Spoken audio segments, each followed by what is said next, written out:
Olá, investidores, sejam muito bem-vindos ao canal Planileiro Investidor. Eu sou Adriano Costa e nesse vídeo nós vamos falar do relatório gerencial de maio de 2023 do Fiagro Rura 11, né? Relatório que saiu aí há alguns dias. A gente vai ver aí como é que foi a performance do fundo no mês de maio, inclusive Fiagro que eu coloquei em carteira aí no mês de maio, tá?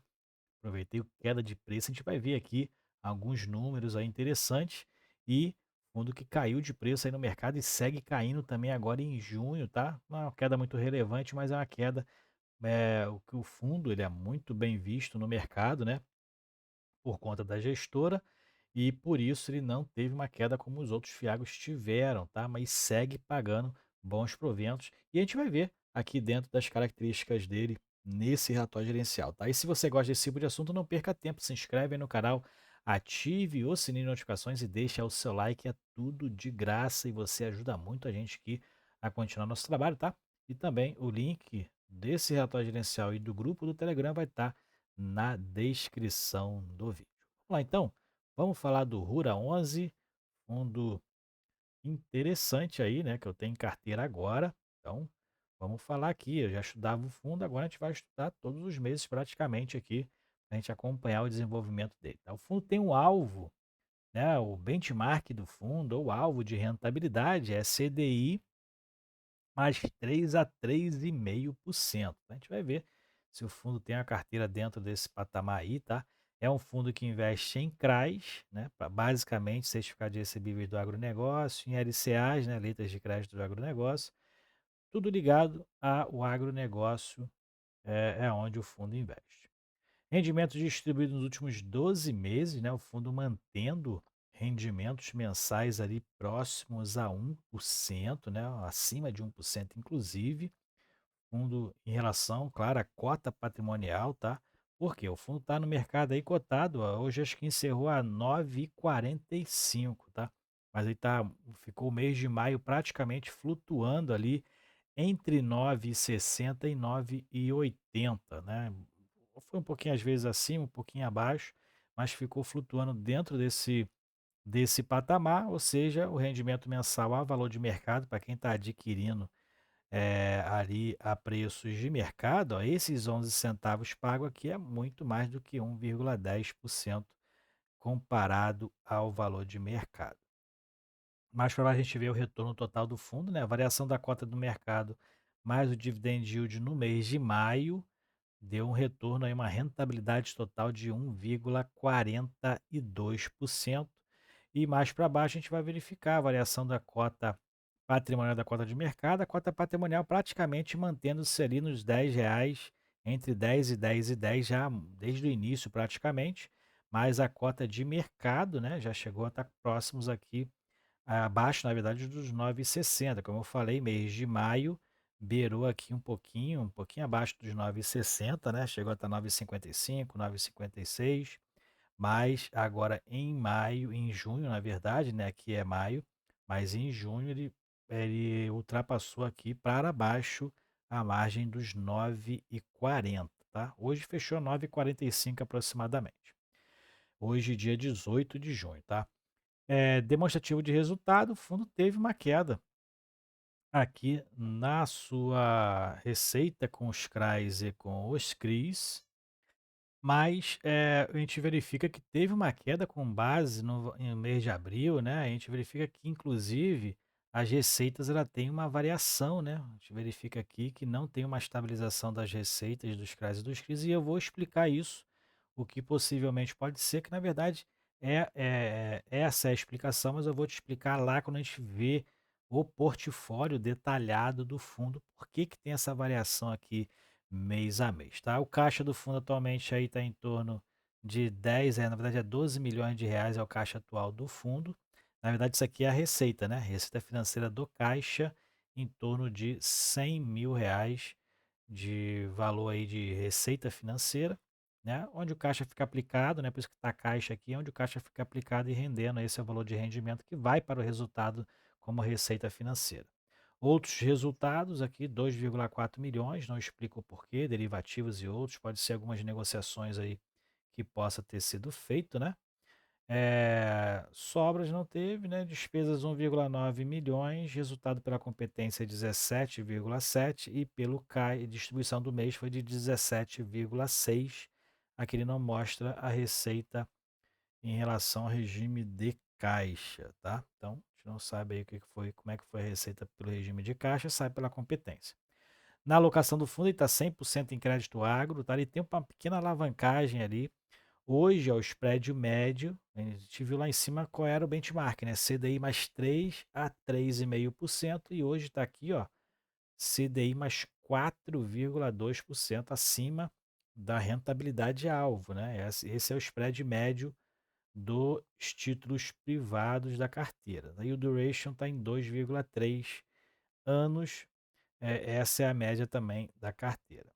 Informações sobre a carteira, a gente já sempre destaca aqui, né, uma carteira, tirando aqui o açúcar e etanol, né, é uma carteira bem pulverizada, né, etanol tem uma pequena exposição aqui, maior do que as outras, né, mais relevante, mas as outras ela é bem pulverizada, isso é interessante, né, o fundo investindo em diversos segmentos, né, e na exposição por tipo de garantia, a maioria, ó, alienação fiduciária das terras, né, então a venda das terras dada como garantia, tem recebíveis também, tem alienação fiduciária das terras e dos recebíveis, ou seja, o conjunto desses 2 primeiros aqui, então é a maioria, né, onde a maioria aí dos créditos colocam como garantia, né, do agronegócio, normalmente é alienação fiduciária das terras. São 59 devedores, ó, que tem carteira, 20% do patrimônio líquido alocado em apenas 5 devedores, então tem uma relevância maior aí em alguns devedores, né?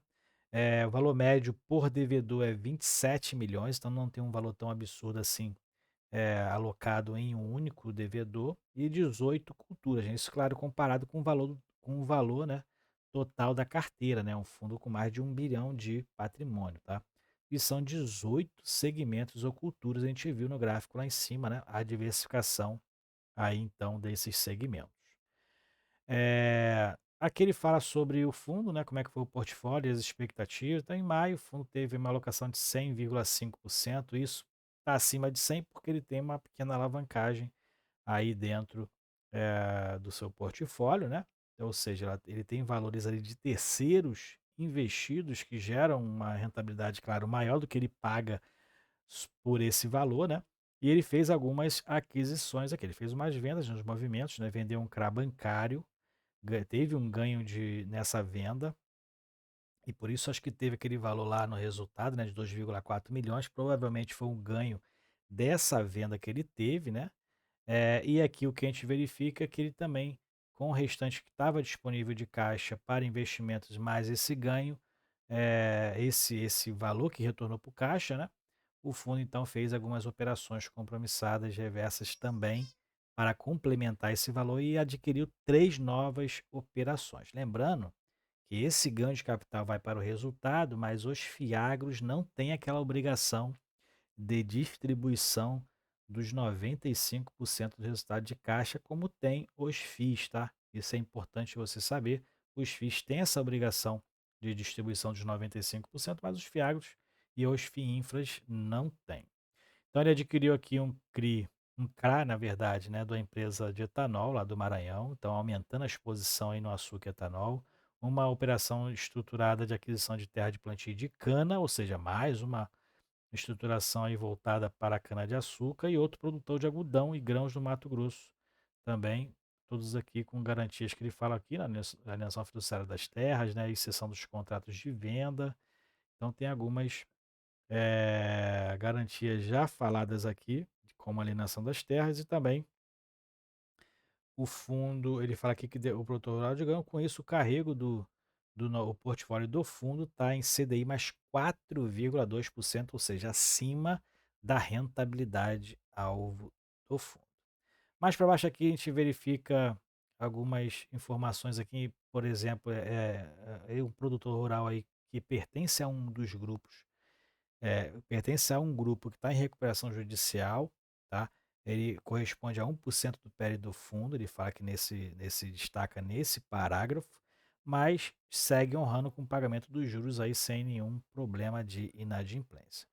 E com relação ao acontecimento no Rio Grande do Sul, né, a situação triste que está tendo lá, a exposição do fundo está em apenas 1% lá na cidade de Passo Fundo, né? Não tem ali grandes exposições, não teve grandes impactos também nessa região.